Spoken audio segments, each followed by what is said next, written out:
Kings ruled kingdoms, emperors ruled empires, and naval officers ruled ships with iron fists. But pirates voted at sea. Democracy reigned where tyranny ruled on land. Picture this, it's 1718, somewhere in the Caribbean. The sun beats down mercilessly on a weathered pirate ship, its black flag snapping in the wind. Below deck, dozens of rough, bearded men gather in a circle. These aren't nobles or educated merchants. These are outcasts, criminals, and rebels. Yet what they're about to do would be considered revolutionary by the standards of their time. They're going to vote for their leader. While European monarchs claimed divine right to rule, while plantation owners whipped slaves into submission, while naval captains flogged sailors for the smallest infractions, pirates were practicing something that wouldn't become widespread for another century. Democracy, one man, one vote. The captain serves at the pleasure of the crew, and if he fails them, he can be voted out faster than you can say mutiny. This isn't the romanticized version of piracy you see in movies. This is something far more fascinating. A glimpse into how desperate men, living on the margins of society, created their own system of government that was, in many ways, more progressive than the civilized world they'd left behind. But why did pirates, of all people, embrace democracy? The answer lies in the brutal realities of life at sea, where survival depended not just on individual skill, but on collective trust, cooperation, and the ability to make life-or-death decisions quickly and fairly. Imagine you're a sailor in the early 18th century. Your options are limited, and none of them are particularly appealing. You could join the Royal Navy, where you'd be pressed into service against your will, receive meager pay that often came months late, eat maggot-infested hardtack, and face brutal discipline for any perceived transgression.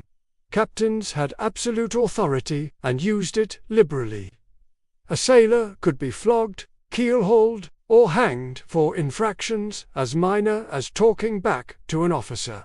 Or you could work on a merchant vessel, where conditions were only marginally better. The pay was slightly more reliable, but you were still at the mercy of a captain who viewed you as little more than cargo that happened to be useful for sailing the ship. Your life could be sacrificed at any moment for the protection of the vessel's goods. But there was a third option, whispered about in taverns from Port Royal to Tortuga. You could turn pirate. Piracy offered something that legitimate maritime employment never could: a voice in your own destiny.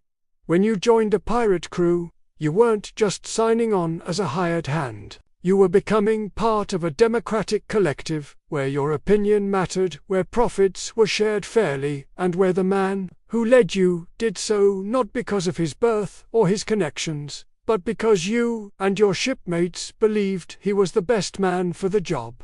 This democratic impulse wasn't born from high-minded political philosophy. It was forged by necessity, tempered by the harsh realities of pirate life, and proven through countless voyages where the difference between success and catastrophe often came down to whether the crew trusted their captain enough to follow him into battle. Consider the mathematics of pirate life. A typical pirate ship might carry anywhere from 30 to 300 men, depending on its size. These men were packed into a wooden vessel, perhaps 100 feet long, forced to live in close quarters for months at a time. They faced constant dangers: storms, disease, enemy ships, and the ever-present threat of capture and execution. In such an environment, any spark of discontent could ignite into a conflagration that would destroy them all. Traditional maritime hierarchy simply couldn't work in this context. When your survival depends on every man fighting like a demon when the time comes, you can't afford to have half your crew nursing grudges against tyrannical officers. When you're outnumbered and outgunned by legitimate naval forces, you need every advantage you can get, and that includes the fierce loyalty that comes from men who have chosen their leader rather than having one imposed upon them. The pirate solution was elegant in its simplicity. Let the crew choose their captain. If he proves worthy, they'll follow him to hell and back. If he proves unworthy, they can replace him before his failures doom them all. It was democracy, born not from idealism, but from pragmatism, a practical response to the unique challenges of outlaw life at sea.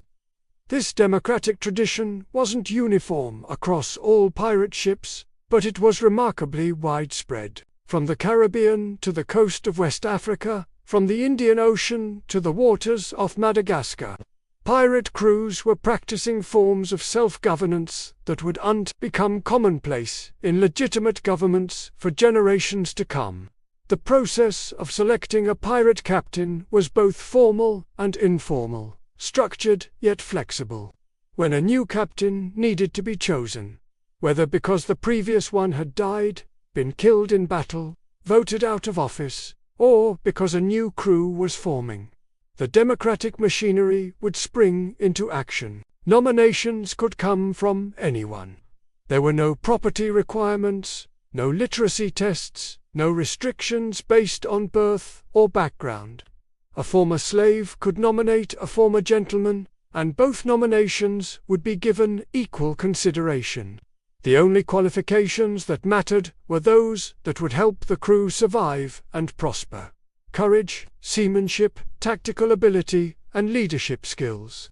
The campaigns, if they can be called that, were brief and to the point. Candidates might give short speeches outlining their vision for the crew's future, their plans for finding prizes, their strategy for avoiding capture. More often, their qualifications were already known to the crew. In the tight-knit world of piracy, word traveled fast about who was brave in battle, who was fair in dividing loot, who could navigate by the stars, and who could inspire men to fight against impossible odds.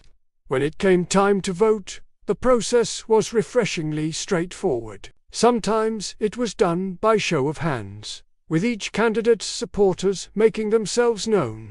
Sometimes it involved dropping marked pieces of wood or bone into a hat. On occasion, if the crew was literate enough, actual paper ballots were used. The method mattered less than the principle. Every man's voice counted equally. The democratic ideal of one man, one vote was taken seriously aboard pirate vessels.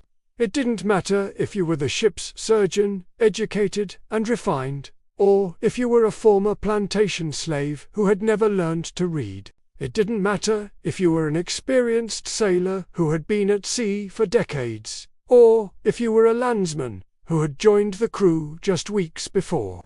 When it came time to choose a captain, each man had exactly one vote, and each vote carried equal weight. This egalitarianism extended beyond just the selection of captains. Many pirate ships also voted on major decisions, whether to attack a particular target, which direction to sail, how to divide unusual prizes, what to do with captives. The captain's authority was real and substantial, but it was neither absolute nor permanent. In fact, most pirate ships had a formal mechanism for removing captains who had lost the confidence of their crews. If a significant portion of the crew became dissatisfied with their leader's performance, they could call for a vote of no confidence. If the captain lost such a vote, he would be deposed immediately. Sometimes marooned on a deserted island, sometimes simply reduced to the rank of ordinary crew member. This wasn't considered mutiny.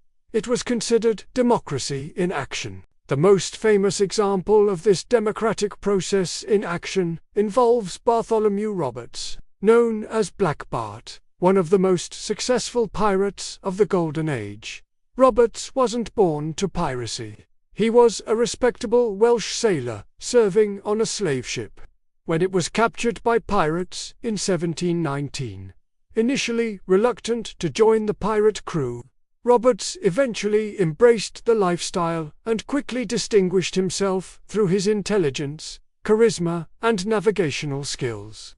When the pirate captain who had captured Roberts was killed in a raid, the crew faced a crucial decision. They could have chosen any number of experienced pirates to lead them, men who had been in the business for years.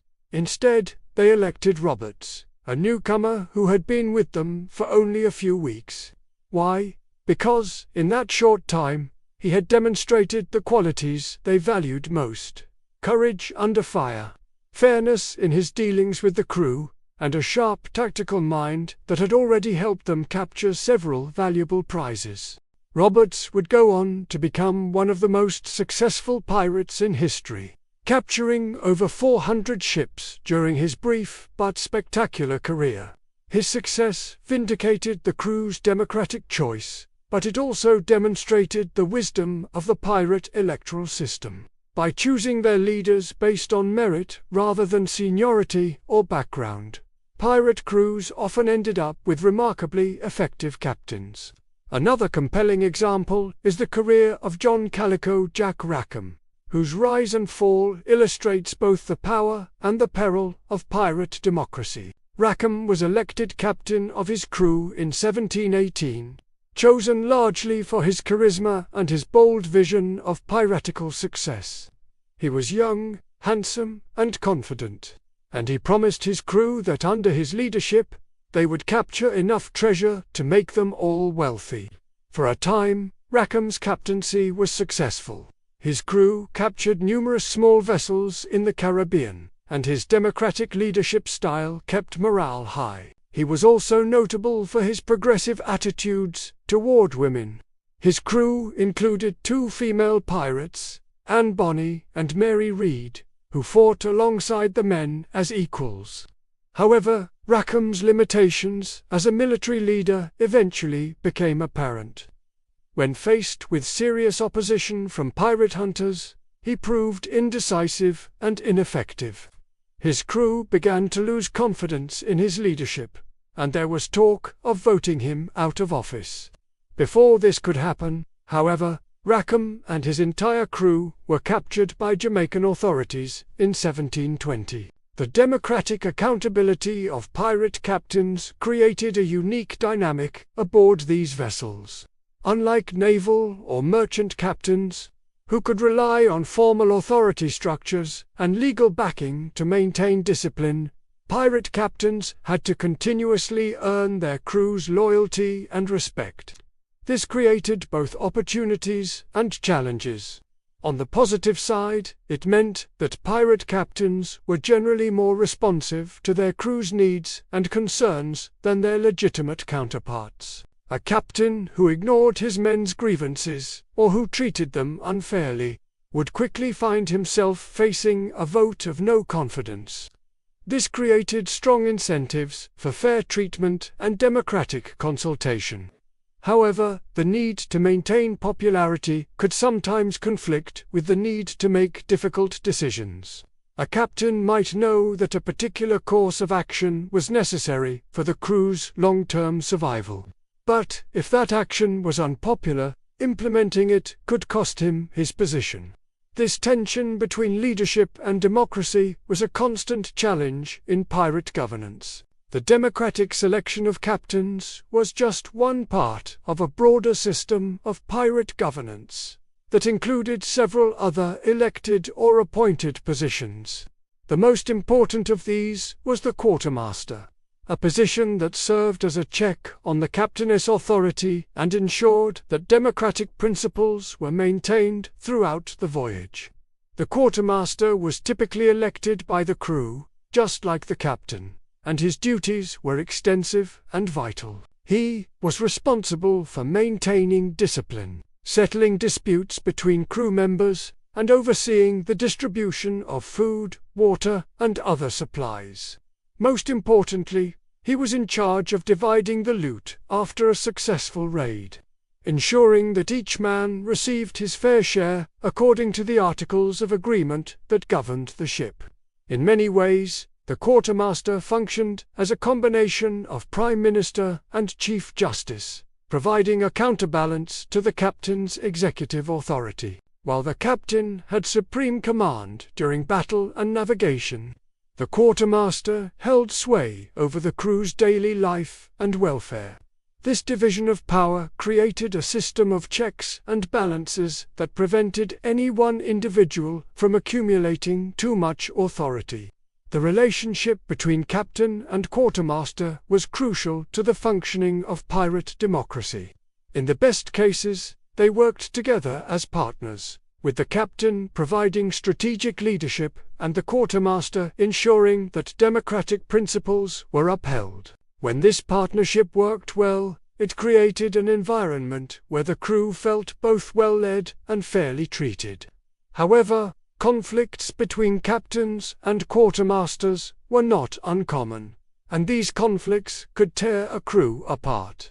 If the captain and quartermaster disagreed on a major issue, the crew might find itself forced to choose between them, leading to factions and potentially to the breakup of the crew. Some of the most dramatic episodes in pirate history involved these power struggles between democratically elected leaders. The democratic principles that governed pirate ships extended beyond just the selection of officers to the creation and enforcement of ships. Articles, the constitutions that governed pirate crews. These articles were typically written and ratified by the entire crew, with each man having a say in the rules that would govern their collective life. These pirate constitutions were remarkably sophisticated documents that addressed everything from the division of loot to the rules of conduct during battle. They typically included provisions for disability insurance, ensuring that pirates who lost limbs or eyes in service would receive compensation. They established protocols for resolving disputes, usually through democratic voting or arbitration. They set rules for the treatment of captives and the distribution of supplies. Most importantly, these articles established the democratic procedures by which the crew would govern itself. They specified how captains and other officers would be elected, under what circumstances they could be removed, and what decisions required a vote of the entire crew. In essence, they created written constitutions that formalized the democratic practices that had evolved organically in pirate communities. The enforcement of these articles was also democratic. Violations were typically tried before the entire crew, with the accused having the right to defend himself and the crew serving as both jury and judge. Punishments ranged from loss of share in the next prize to marooning on a deserted island, depending on the severity of the offense and the will of the crew. This system of democratic justice was remarkably fair by the standards of the time. While legitimate courts were often corrupt, biased by class distinctions, or subject to the whims of powerful individuals, pirate justice was administered by peers who shared the same risks and hardships. A pirate facing charges knew that he would be judged by men who understood the realities of his situation and who had no ulterior motives beyond maintaining the welfare and discipline of the crew. The democratic traditions of pirate ships created several significant advantages that helped explain their success against more conventionally organized opponents. First and foremost, they fostered extraordinary crew loyalty and morale. When men have chosen their leader and feel that their voices are heard in important decisions, they fight with a passion and determination that pressed men or hired sailors can rarely match. This psychological advantage was crucial in the many battles that pirates fought against naval vessels, merchant ships, and coastal defenses. Pirates were almost always outnumbered and outgunned by their opponents, but they compensated with superior motivation and unit cohesion. When every man in the crew believes he has a stake in the outcome and trusts his leaders to treat him fairly, he will fight with a ferocity that can overcome significant material disadvantages. The democratic system also promoted innovation and adaptability. Because pirate captains had to maintain the support of their crews, They were incentivized to listen to good ideas regardless of their source. A common sailor who suggested a clever tactical maneuver or identified a promising target would be heard and potentially rewarded, while in more hierarchical organizations such suggestions might be ignored or even punished as presumptuous. This openness to input from all levels of the crew made pirate ships remarkably flexible and responsive organizations. They could adapt quickly to changing circumstances, take advantage of unexpected opportunities, and learn from their mistakes in ways that more rigid hierarchies could not. The fair distribution of prizes was another crucial advantage of pirate democracy. Unlike in legitimate naval or merchant service, where common sailors might receive only a tiny fraction of the value they helped create, pirate crews divided their loot according to predetermined formulas that gave every man a meaningful share. This economic democracy ensured that everyone had strong incentives to contribute to the crew's success.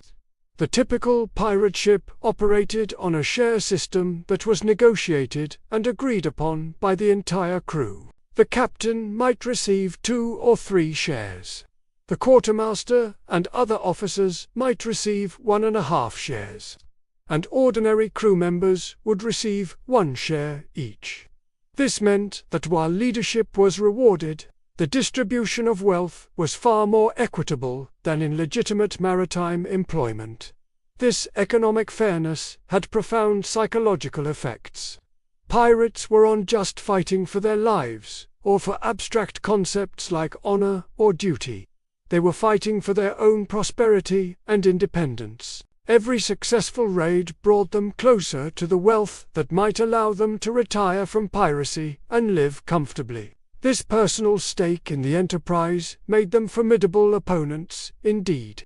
However, the democratic system of pirate governance was not without its risks and disadvantages. The most obvious problem was instability. A captain who could be voted out at any time lived in constant uncertainty about his position. This could make long-term planning difficult and could create incentives for short-sighted decision-making designed to maintain popularity rather than serve the crew's long-term interests. The democratic selection process could also produce poor leaders. Crews voting based on charisma, promises of easy wealth, or personal loyalty might choose captains who lacked the skills necessary for effective leadership. A captain who was popular in port might prove incompetent in battle, but by then it might be too late to prevent disaster. The case of Edward Lowe illustrates some of these dangers. Lowe was elected captain of his crew in 1722. Chosen largely because of his reputation for fearlessness and his promises of spectacular raids. However, Lowe proved to be not just incompetent, but actually psychopathic, subjecting captives to horrific tortures and making decisions that put his own crew at unnecessary risk. Lowe's crew eventually grew tired of his erratic leadership and his tendency to alienate potential allies through his extreme cruelty. However, by the time they moved to replace him, their ship had gained such a reputation for brutality that they found it difficult to recruit new members or find safe havens.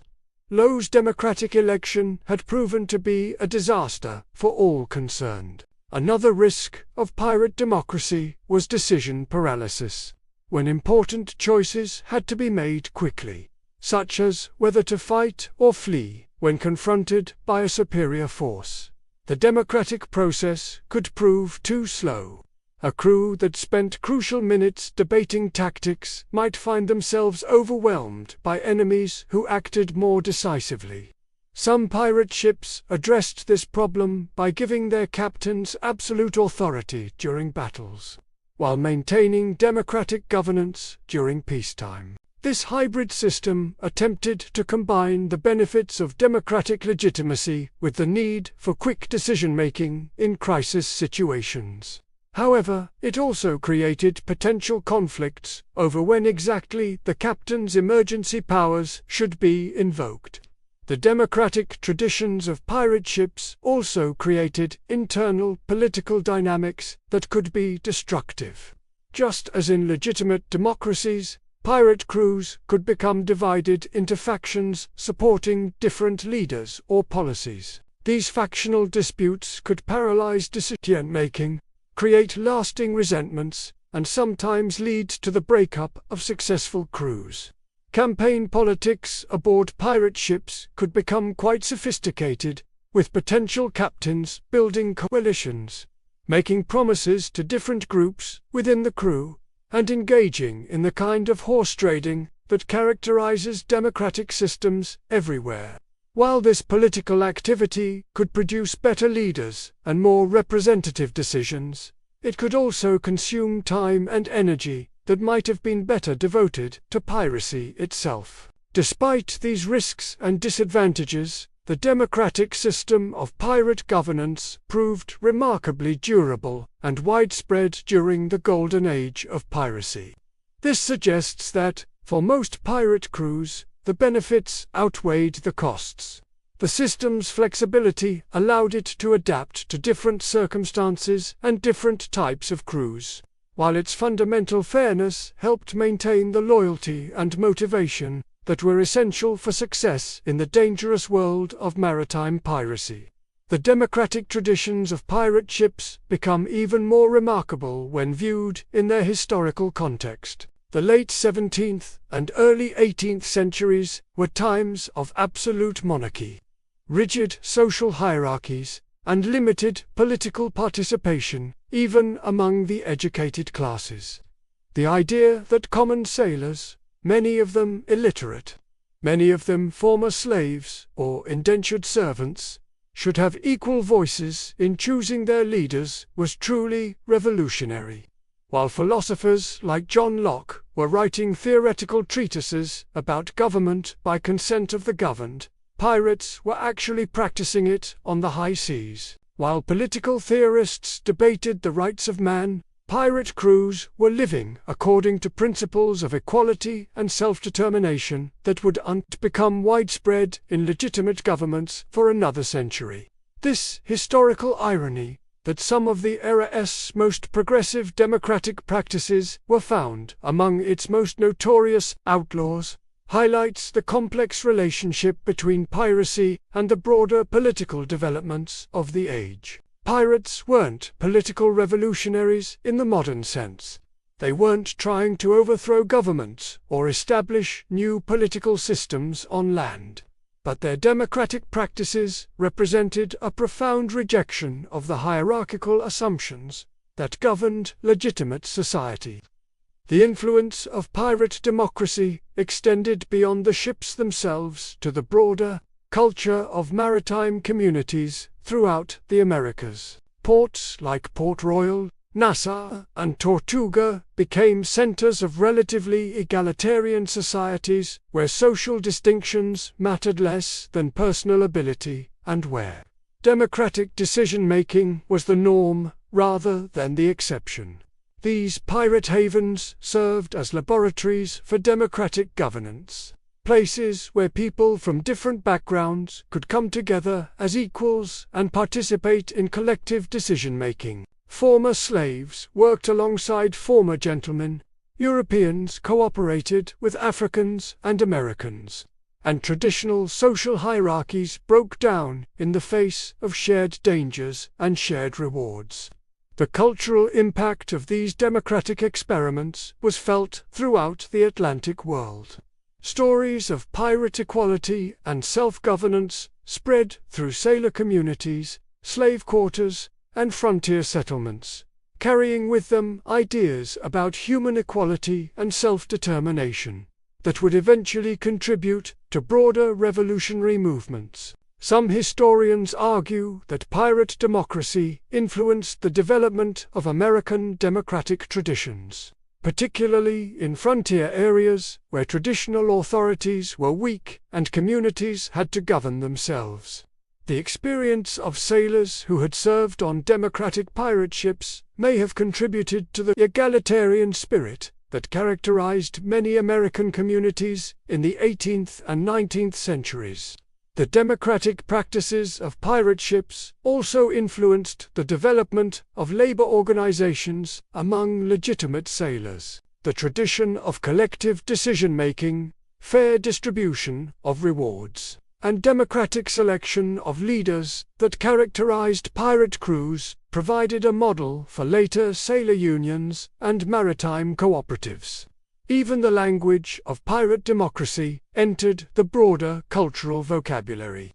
Terms like Articles of Agreement, Quartermaster, and Vote of No Confidence moved from pirate ships into legitimate political discourse, carrying with them the democratic ideals that had been tested and refined in the crucible of maritime piracy. The geographic reach of pirate democracy was truly global. From the Caribbean to the Indian Ocean, from the coast of West Africa to the waters around Madagascar, pirate crews were practicing democratic governance and creating egalitarian communities. This international character of pirate democracy meant that democratic ideas and practices were being spread and tested in diverse cultural contexts around the world. Captain Henry Every, one of the most successful pirates of the 1690s, operated primarily in the Indian Ocean, where his crew included Europeans, Americans, Africans, and even some Indians who had joined them during their raids. Despite their diverse backgrounds and languages, Every's crew functioned as a democratic unit, making collective decisions about targets, tactics, and the distribution of their enormous haul of treasure. Similarly, the pirate crews that operated off the coast of Madagascar in the early 18th century created multinational democratic communities that brought together people from dozens of different cultures and backgrounds. These pirates established semi-permanent settlements on the island where democratic governance extended beyond individual ships to entire communities. The famous Pirate Republic of Nassau in the Bahamas represents perhaps the most ambitious experiment in pirate democracy. At its height in the 1710s, Nassau was home to over 1,000 pirates who had created a functioning democratic society, complete with elected leaders, written laws, and collective decision-making processes that governed everything from defense to trade policy.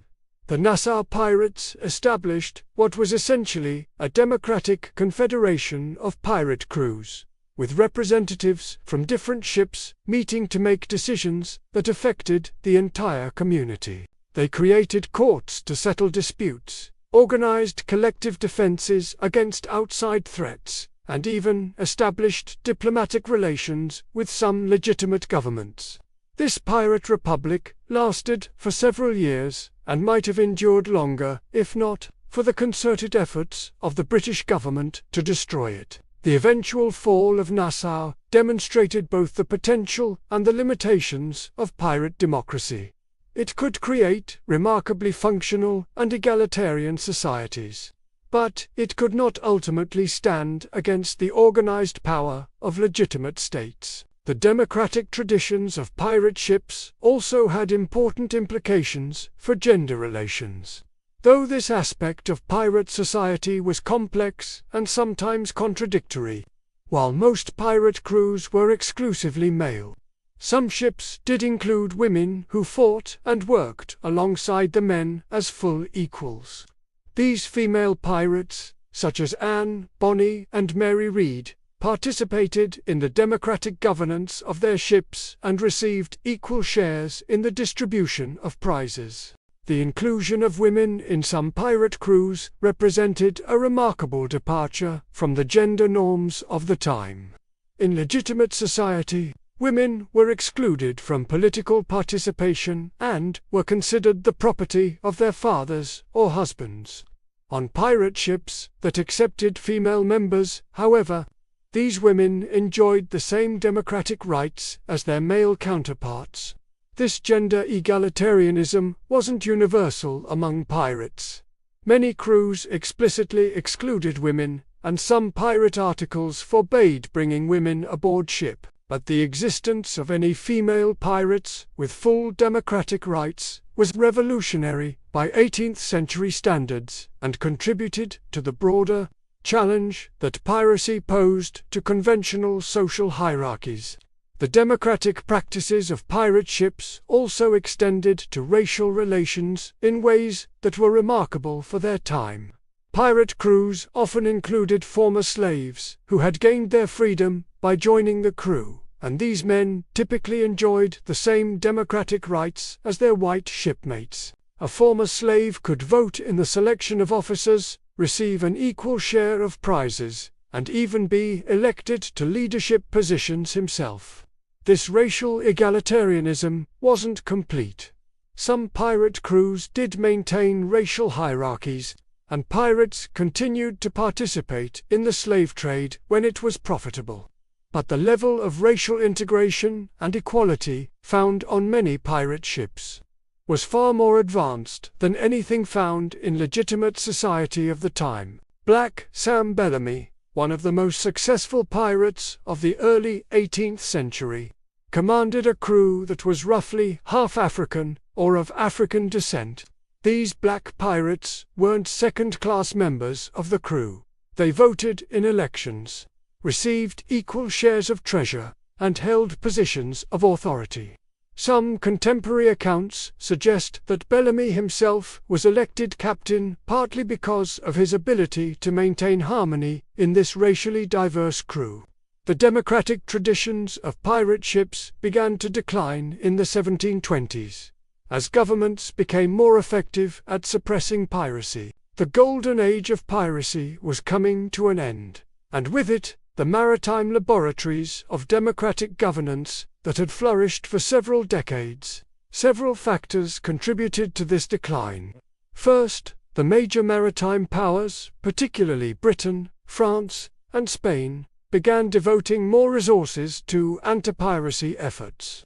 They stationed more naval vessels in pirate-infested waters, offered amnesty programs to encourage pirates to surrender, and began systematically hunting down the most successful pirate leaders. Second, the economic opportunities that had driven many men to piracy began to diminish.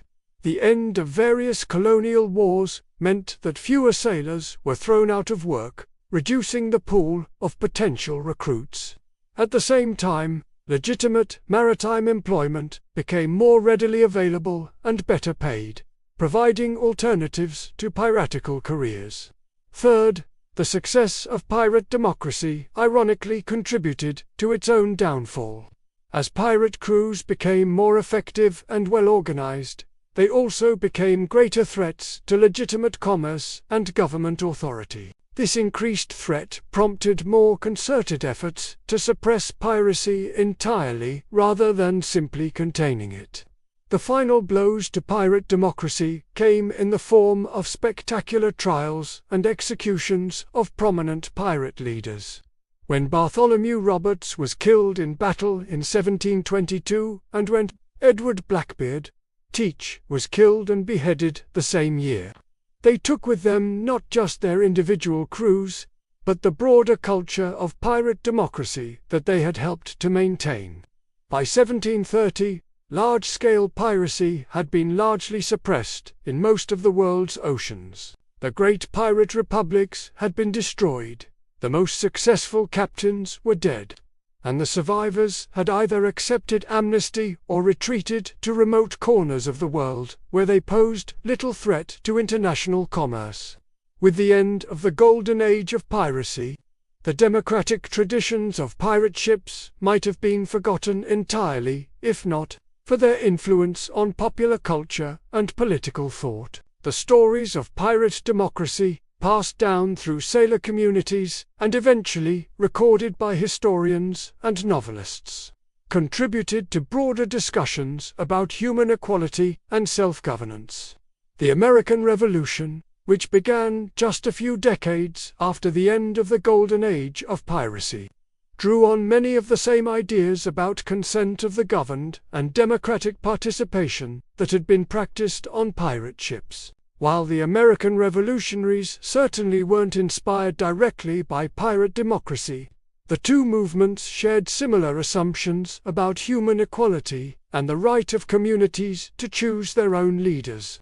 The influence of pirate democracy can also be seen in the development of American frontier communities, where traditional authorities were often absent and democratic self-governance became a practical necessity. Many of the settlers who established these communities had maritime backgrounds and may have brought with them memories of the democratic traditions they had observed or heard about from the age of piracy.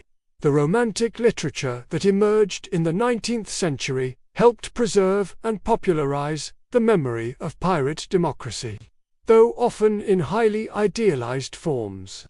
Writers like Robert Louis Stevenson and Howard Pyle created fictional pirates who embodied democratic ideals while conveniently ignoring the violence and criminality that had characterized real piracy. These literary treatments helped establish pirates as symbols of freedom and equality in popular culture, contributing to their enduring appeal as romantic figures who rejected conventional authority in favor of democratic self-determination. The real democratic practices of historical pirate crews provided the foundation for these fictional portrayals, even when the fiction diverged significantly from historical reality. The legacy of pirate democracy extends into the modern world in ways both obvious and subtle. The principle that leaders should be chosen by those they lead, rather than imposed by external authorities, has become a cornerstone of modern democratic theory. While this principle wasn't invented by pirates, their practical implementation of it in some of the world's most challenging circumstances helped demonstrate its viability and power. Modern naval organizations, while maintaining hierarchical command structures, have adopted some democratic elements that echo pirate practices. Crew councils, feedback mechanisms, and systems for addressing grievances all reflect recognition that effective leadership requires the consent and support of those being led. Even in military contexts, labor unions and worker cooperatives have also drawn inspiration from the democratic and egalitarian traditions of pirate ships. The idea that workers should have a voice in selecting their leaders and determining their working conditions, that profits should be shared fairly among those who create them, and that workplace democracy can be both practical and effective. All of these concepts were pioneered in their own rough way by pirate crews centuries ago. Even modern corporations have begun to adopt some practices reminiscent of pirate democracy, such as profit-sharing plans, employee stock ownership, and participatory management structures. While these modern applications are far removed from their piratical origins, they reflect the same fundamental insight that motivated pirate democracy: that people work harder and more effectively when they feel they have a stake in the enterprise and a voice in its governance. The technological revolution of the modern era has created new opportunities for democratic participation that would have amazed the pirates of the Golden Age. Digital communication allows for instant voting, continuous feedback, and collective decision-making on a scale that was impossible in the 18th century. Some modern organizations have used these technologies to create what might be called digital democracy that echoes the participatory traditions of pirate ships. Cryptocurrency communities, open-source software projects, and various online collectives have all experimented with democratic governance structures that give every participant an equal voice in important decisions. While these modern experiments face different challenges than pirate crews, they share the same fundamental commitment to democratic participation and egalitarian decision-making. The environmental and social challenges of the 21st century have also renewed interest in the kind of cooperative democratic problem-solving that characterized successful pirate crews.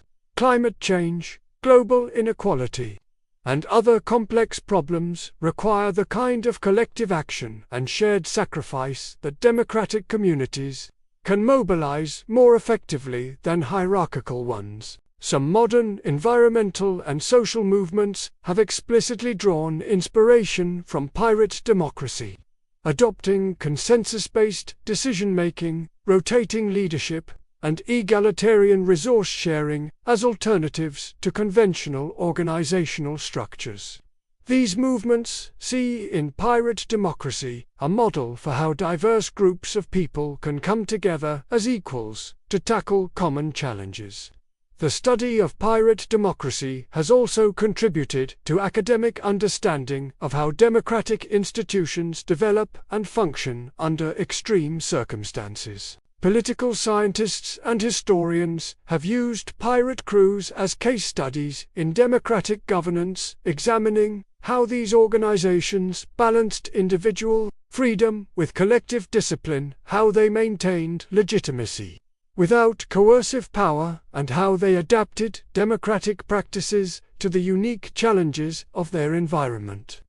This academic interest has helped preserve and analyze the historical record of pirate democracy, ensuring that the lessons learned by these outlaw communities aren't lost to modern practitioners of democratic governance. Universities now offer courses on pirate democracy, and scholarly conferences regularly feature papers on the political innovations of Golden Age pirates. The international character of modern challenges has also highlighted the relevance of pirate democracy's multinational and multicultural character. Pirates created functional democratic communities that brought together people from dozens of different backgrounds, languages, and cultures. In an increasingly globalized world, this historical example of successful multicultural democracy offers valuable insights for modern international organizations and global governance structures. The European Union, the United Nations, and various international NGOs all face challenges similar to those confronted by pirate crews: how to create effective democratic governance among diverse groups with different interests, backgrounds, and priorities. While modern international organizations operate in very different contexts than pirate ships, they can learn from the pirates' success in creating inclusive, participatory decision-making processes that transcended cultural and national boundaries. Looking back across 3 centuries, the democratic traditions of pirate ships appear both as historical curiosities and as surprisingly modern innovations.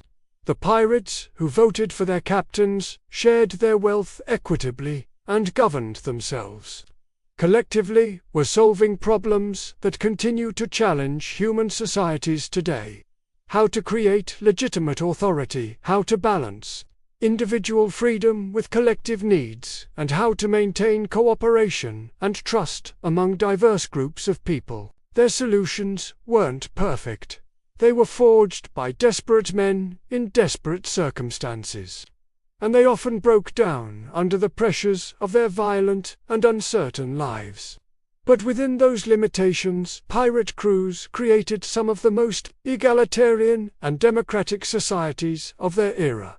Communities where a man's worth was measured by his contributions rather than his birth, where leaders served at the pleasure of the L, and where collective decision-making was not just an ideal but a daily practice. The fact that these democratic innovations emerged among society's outcasts rather than its elites says something profound about the human capacity for self-governance. When people are free to organize themselves according to their own needs and values, rather than having systems imposed upon them by external authorities, they often create remarkably fair and effective institutions. The pirates' democratic legacy reminds us that the impulse toward equality and self-determination is not confined to the educated, the wealthy, or the respectable. It is a fundamental human drive that emerges whenever circumstances allow.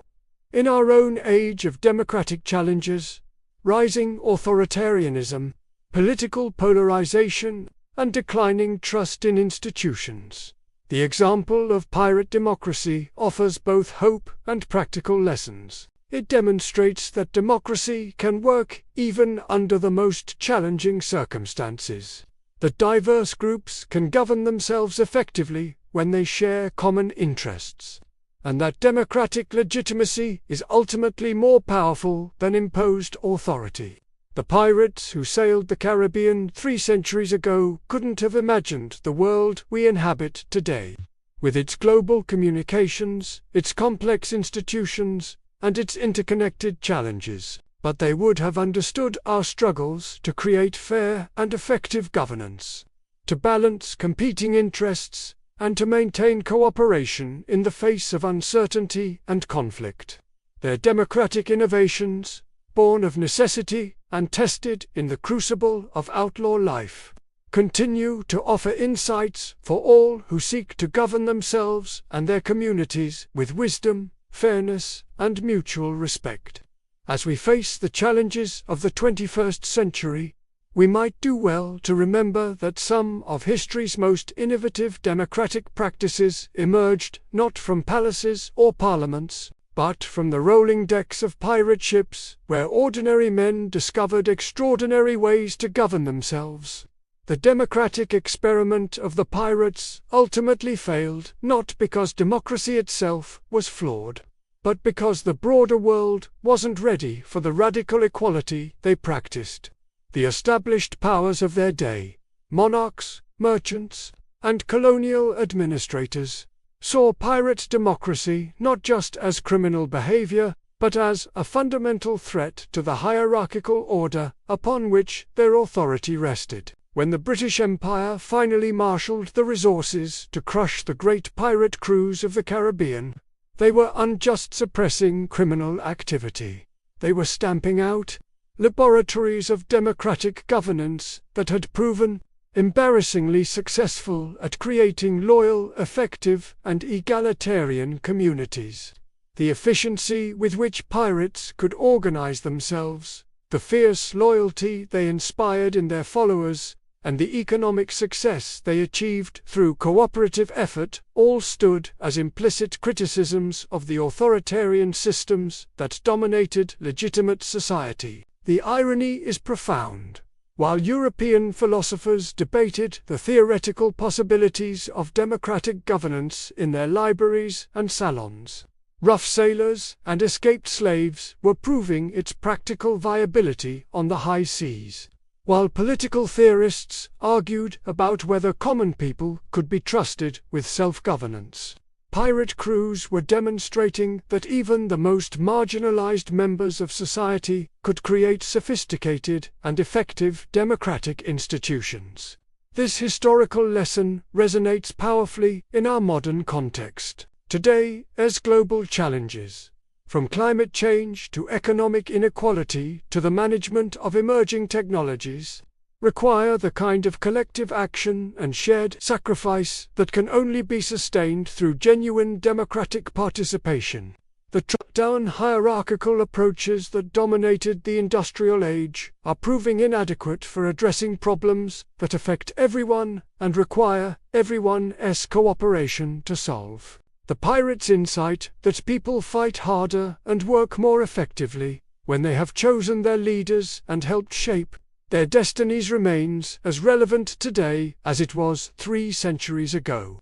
In our interconnected world, where information travels instantly, and where the actions of any group can have global consequences, the kind of inclusive, participatory decision-making that characterized successful pirate crews may be not just desirable, but essential for human survival and prosperity. Modern technology has made possible forms of democratic participation that the pirates could never have imagined, but the fundamental principles they discovered remain unchanged.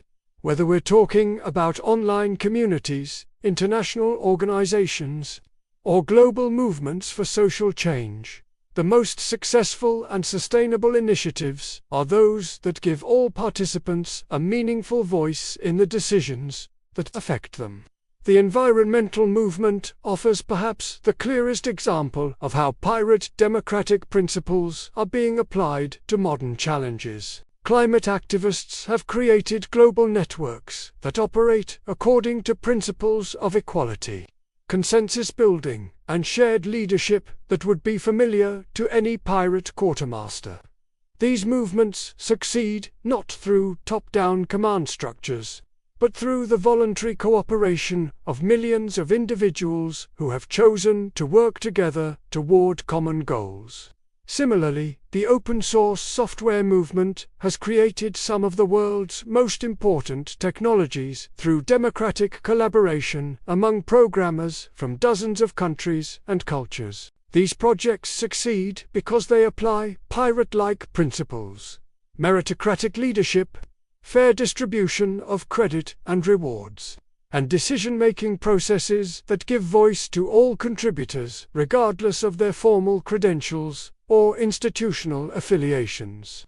The global response to recent crises has also demonstrated both the power and the necessity of democratic cooperation. When facing pandemics, natural disasters, or economic disruptions, the most effective responses have come from communities that could mobilize collective action quickly and fairly. This kind of crisis response requires the same qualities that made pirate crews successful: trust in leadership, confidence in fair treatment, and commitment to collective survival over individual advantage. The business world, too, has begun to rediscover some of the democratic principles that pirates pioneered. Employee ownership, profit sharing, and participatory management are becoming more common as companies recognize that workers who feel they have a stake in the enterprise are more productive, creative, and loyal than those who are merely following orders from above. Even in military contexts, where hierarchy remains essential, the most effective units are those that combine clear command structures with high levels of trust, communication, and shared purpose. Qualities that characterize the best pirate crews of the Golden Age. Modern special forces, in particular, operate according to principles that would be recognizable to any successful pirate captain. Careful selection of team members, extensive cross-training, decentralized decision-making in tactical situations, and leadership based on competence rather than formal rank. The educational implications of pirate democracy are equally significant. In an age when information is freely available and when the ability to collaborate effectively is more valuable than the ability to memorize facts, educational institutions are beginning to adopt more democratic and participatory approaches to learning.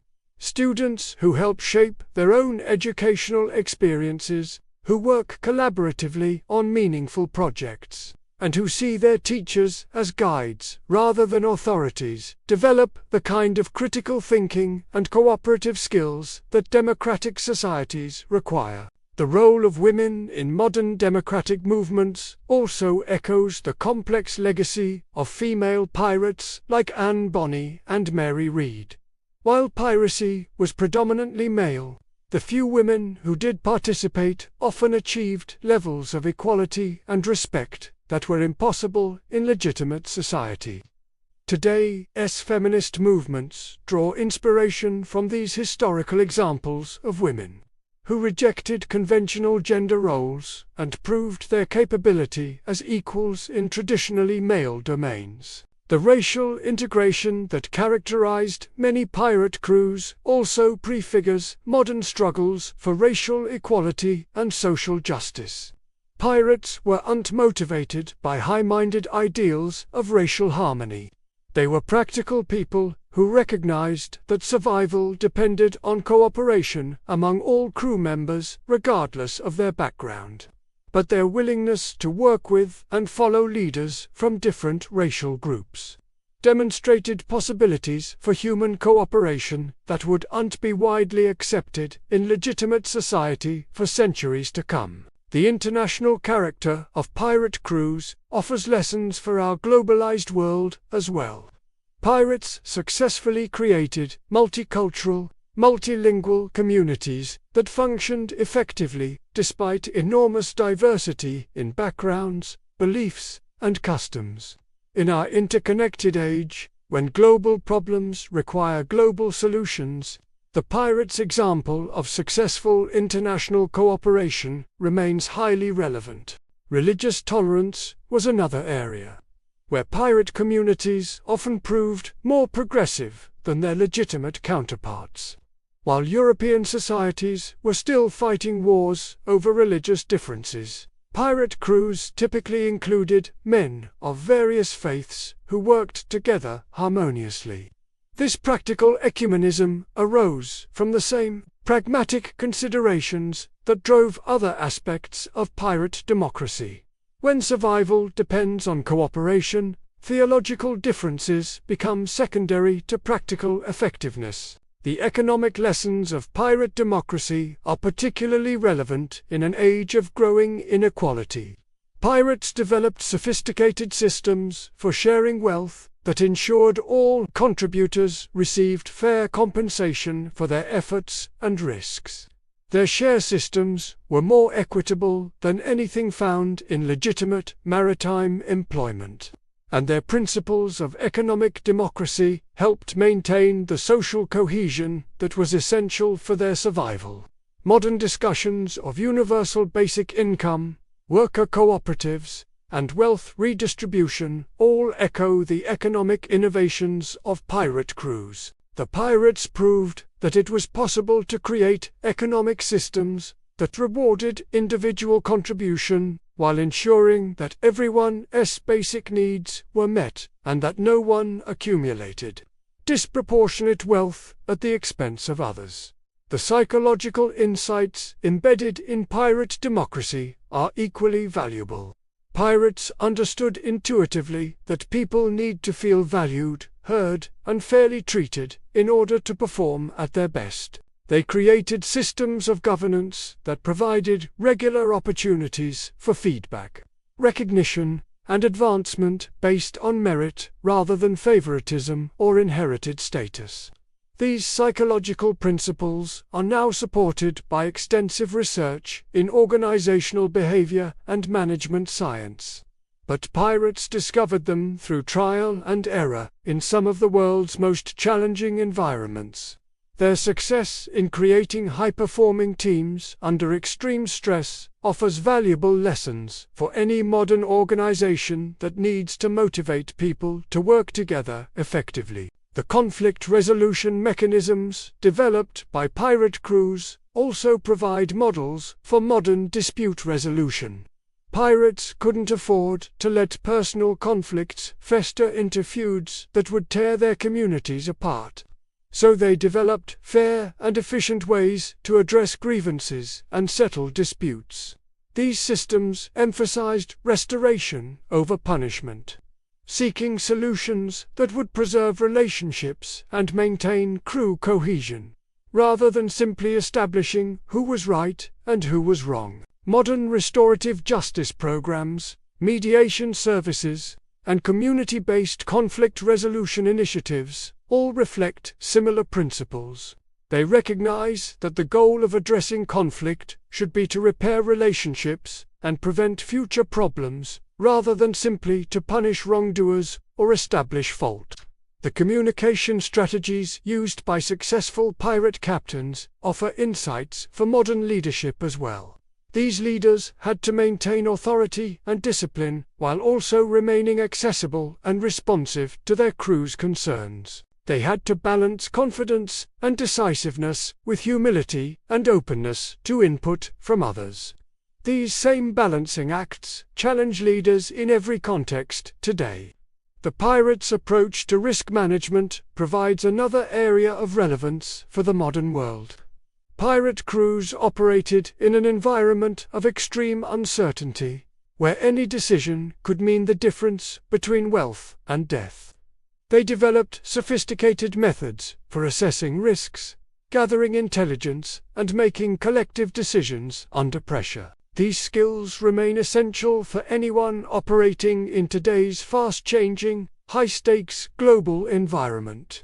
The adaptability that characterized successful pirate crews is perhaps their most important legacy for the modern world. Pirates had to be ready to change course quickly when circumstances demanded it, whether that meant pursuing different targets, adopting new tactics, or even replacing their leaders when new challenges arose. This organizational flexibility helped them survive and prosper in an environment where rigid thinking was often fatal. Today's organizations face similar pressures to adapt quickly to changing conditions. The COVID-19 pandemic, for example, required rapid shifts in everything from work arrangements to supply chains to customer relations. The organizations that thrived were those that could mobilize their people quickly around new goals and new methods. Much as successful pirate crews could rapidly adjust their strategies based on changing opportunities and threats. The innovation culture of pirate crews also offers lessons for modern organizations seeking to encourage creativity and entrepreneurship. Pirates were constantly experimenting with new techniques, new technologies, and new approaches to their work. They rewarded innovation and were quick to adopt successful practices regardless of their source. This openness to new ideas and methods helped them stay ahead of their more conventional opponents. Modern research and development, startup cultures, and innovation labs all reflect similar principles. They recognize that breakthrough innovations often come from unexpected sources, and that the organizations most likely to succeed are those that can quickly identify, evaluate, and implement new ideas. The networking capabilities of pirate communities provide another model for modern collaboration. Pirates maintained extensive information networks that allowed them to coordinate activities across vast distances, share intelligence about opportunities and threats, and provide mutual support when needed. These networks were informal but highly effective, based on relationships of trust and mutual benefit rather than formal institutional structures. Today's professional networks, social movements, and collaborative platforms operate according to similar principles. The most successful modern networks are those that provide genuine value to their participants, that operate according to principles of reciprocity and mutual support, and that can mobilize collective action when needed. While respecting individual autonomy the rest of the time, the legacy of pirate democracy reminds us that human beings are capable of remarkable creativity and cooperation, when circumstances require it, and when they are free to organize themselves according to their own values and needs. The pirates who voted for their captains weren't political theorists or social reformers. They were practical people solving practical problems. But, in doing so, they discovered principles of democratic governance that remain relevant and valuable centuries later. Their example suggests that democracy isn't just a luxury for wealthy, educated, stable societies. It's a practical tool that can help any group of people organize themselves more effectively. The pirates proved that democratic governance can work even under the most challenging circumstances, that diverse groups can cooperate successfully when they share common goals, and that leadership based on merit and consent is ultimately more effective than leadership based on force or tradition. As we grapple with the challenges of our own time, from global warming to technological disruption to rising authoritarianism, we might draw inspiration from these unlikely democratic pioneers. They showed us that ordinary people can create extraordinary institutions when they have the freedom to experiment and the courage to challenge conventional wisdom. On land, kings ruled by blood and force, claiming divine right and demanding absolute obedience. But at sea, pirates ruled by vote and consent, earning their authority through competence and maintaining it through service to their crews. In their rough democracy, we can see the seeds of ideas that would eventually transform the world. That all people are created equal. That governments derive their just powers from the consent of the governed. And that leadership is a privilege to be earned rather than a right to be inherited. The pirates who sailed the Caribbean 3 centuries ago believed that a man should be judged by his actions rather than his birth. That leaders should serve those they lead rather than the other way around. And that decisions affecting everyone should be made by everyone. These ideas, tested in the crucible of life and death at sea, proved their worth in creating some of the most effective and egalitarian communities of their age.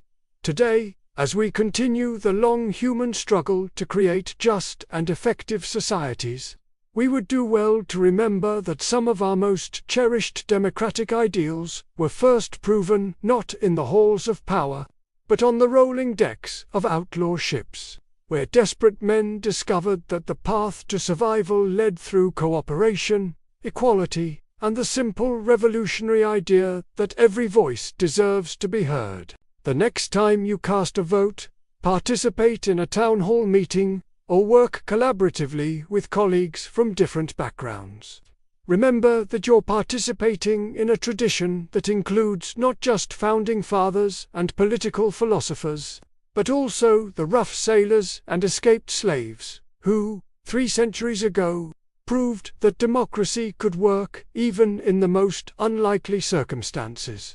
Their legacy lives on wherever people come together as equals to choose their leaders, solve their problems, and chart their course toward a better future. In the end, the pirates' greatest treasure wasn't gold or silver. It was the discovery that free people, working together by choice rather than compulsion, could accomplish things that no tyrant could ever achieve through force alone. That treasure, unlike the Spanish silver they pursued, has never tarnished with age. It remains as valuable today as it was 3 centuries ago, waiting to be claimed by anyone bold enough to believe in the radical possibility of human equality and the enduring power of democratic governance.